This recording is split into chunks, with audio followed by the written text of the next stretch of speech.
Well, we're back at Steve's this week to show you the Lower Pandora Village. Now, if you remember, some time back, we showed you the new Upper Pandora Village that turned out so neat. Well, Steve got so excited about the Upper Pandora that he decided to redo the lower part of the village, which he was already pretty happy with, but no, he tore it all out, and he's redone it. And he built the most amazing water tower and Kolding Tower and some other little structures down there. And this was months ago, and we shot it months ago, but we've been sitting on it just kind of waiting for this Gazette article to come out on it. And there is eventually going to be a Gazette article. I took a bunch of photographs for the Gazette article and so on and so forth. It's just never come out, and the Gazette's been sold, and we're not really sure what's going on. So we're just getting tired of waiting. We're going to show it to you. Yay! Jump the gun and just go ahead and show it to you. And we'll tell you eventually when the Gazette article comes out, and then you can excite yourself by looking at it again in the Gazette article. It's fun. But it's really neat. The lower village of Pandora. So check this out. So the lower village of Pandora is right on the 3-foot gauge main line. The upper village is on the high line, the branch line that feeds the upper part of the mill. Lower Pandora is down here on the main line at the bottom of the HUGE Pandora MIl, which is one of the oldest buildings on the railroad. The new structures down here, well, let's start with the water tank. Look at this unusual water tank. It's standing on cast iron legs, and you don't see that very often, but there is a historic precedent. While wood was readily available and therefore usually used, sometimes iron legs would be used on water tanks and other structures. It was predominantly used in bridges, of course, and cast iron sections allowed for some really neat decorative elements. Decorative cast iron posts were just a catalog item that you could buy at a lot of the foundries, and so they turn up all over the place in 19th century architecture. And they turn up in all kinds of scales, too, for the modeler, and in fact, we want to release a line of these things. But Steve's theory has always been, why pay $5 for something if you can build it for a nickel? So like everything else on the railroad, it's entirely built from scratch. He's used evergreen plastic here and scribed flutes into that. Some of the other elements were turned out of plastic on a lathe, and the more delicate elements were turned out of brass just for strength. And then the little clevises and so on were also built out of plastic and then pinned together with small nails. The brass is, of course, all soldered together. But it makes for a really impressive set of legs. Check this out, cast iron water tank legs. You really have to hand it to Steve. He is the epitome of the model railroad craftsman. The tank is formed out of wood and paper and more plastic strip. This is probably like the 50th tank he's built, so Steve's getting really good at this point. The tank sits neatly between two tracks down on the actual main line in the middle of the lower Pandora yards. It sits right in front of the HUGE Pandora MIl, which at this point is one of the few original buildings left in Pandora. With the paint and details and decals in place, it really looks cool. And the paint and weathering on the cast iron legs looks amazing. And speaking of amazing, this is the new Kolding Tower right next to the water tank. Entirely built of wood and brass. It really turned out neat. Steve found some plans for this in some ancient modeling magazine from like the 60s. The coal chute just positively blows my mind. I've seen real ones like this. There's one very much like this on the Nevada Northern, but this just looks so real. It is so accurate to this type of coal chute. And the modeling and weathering is impeccable. Here's a really unusual feature. This is a sand tank mounted on the side of the Kolding Tower. Sand is usually right there at the Kolding Tower, but in this case it's mounted right on the side of the Kolding Tower. There's a massive new structure here at the south end of the village. It's the Hendrickson Mine and Mill Supply Company, named after our good friend and brass modeler extraordinaire Don Hendrickson.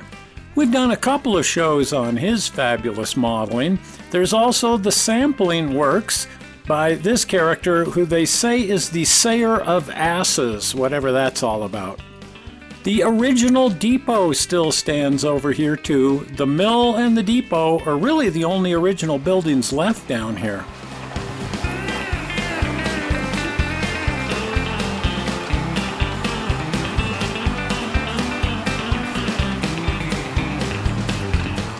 Okay, new at the north end of town, there are some attachments to the mill building. There's a little tool shed over here, which has its own boiler system.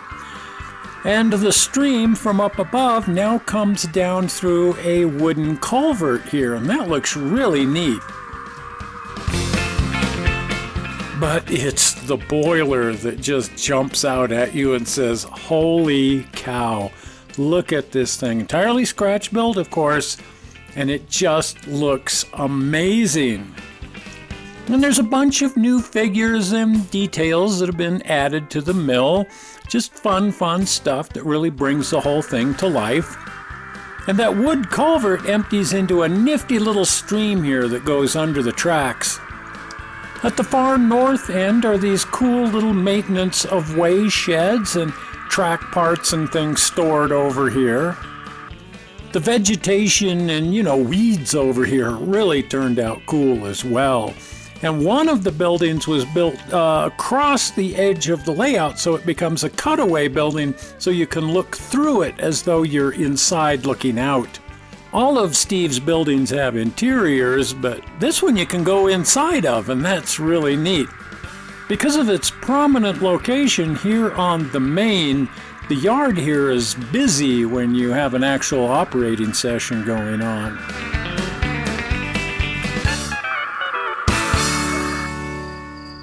And of course it takes on a whole new look after the shadows fall.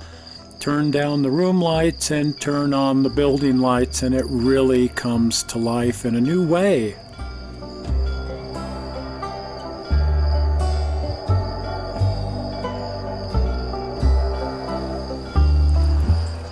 Well, the new village seems more real than real, frankly. It's just such an amazing place. You just want to enter the scene and become one of these people. Steve is probably best known for his structures as opposed to his railroad models of actual locomotives and cars and so on. But that's because he's really intent on creating an alternate world and an alternate reality here. And that gives him the ability to create the world according to Steve, and, well, that's a great world. Well, that's the new village of Lower Pandora, and yes, it's going to be an amazing article in the Narrow Gauge Gazette sometime soon, so keep an eye out for that. In the meantime, Steve will be operating trains and, of course, working on the village at the top of the mountain at the end of the bridge to nowhere. And sometimes you have to sing because it's the only way you can stay awake while you're driving for 7 hours at a time. I know it, yeah. Oh, I know it. Sorry about that. We digress. So that was a fun show on the Lower Pandora Village. And of course we'll be getting back to Steve's Railroad because he's always forever changing things, and he's now starting on the lake at the village that I'm going to, I'm trying to get him to call Nowhere because that would be cool. He should call but one way or the other, the lake and the village up there is going forward, so it's going to be really neat. Going.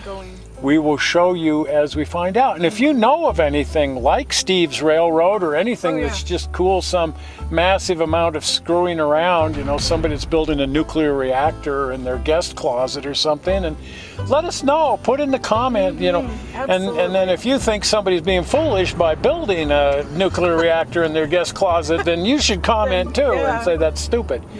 But let's have some fun with that. But mostly we're just looking for some great ideas for shows, because we're always looking for cool. And a lot of people on the channel have suggested stuff, and some of that stuff has turned out pretty darn cool. So we're always looking for something cool.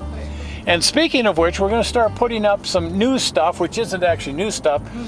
We do all these car things. 2 weeks ago, we went out to the Miller collection, and we'll do these shows that.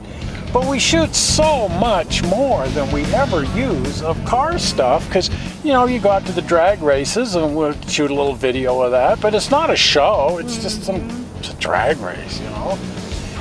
And I've got all of that road racing footage from back in 2007 and 2008 when we were going around racing the Mustangs and doing all that. And you saw some of that footage, but I've got hours and hours of neat, exotic cars and Ferraris going around the track and stuff. And it's like, I don't know what to do with that exactly. So we're going to start putting all this car stuff up on some Fridays and call them Fast Fridays. Absolutely. Dirt track racing coming up. So if it doesn't interest you, it's on Friday, wait till Sunday and watch whatever. It should interest. But I think everybody will get a kick out of it, because, you know, we got that dirt track footage we shot with Wild Bill, and he went off the track and rolled the car, and oh my, you know, it's fun out at Wild Bill's, get good and dirty out there. Well, and we don't drink, we would never do that, but people get foolish out there. And I exfoliate my skin out there. It's just neat. It's fun, and rarely does anybody actually get hurt, even though they crash a whole lot. And it's just fun. So we're going to start putting all this car stuff up. And we're going to start with a show that I shot way back then when we were doing all the road racing called Road Trip. Oh boy.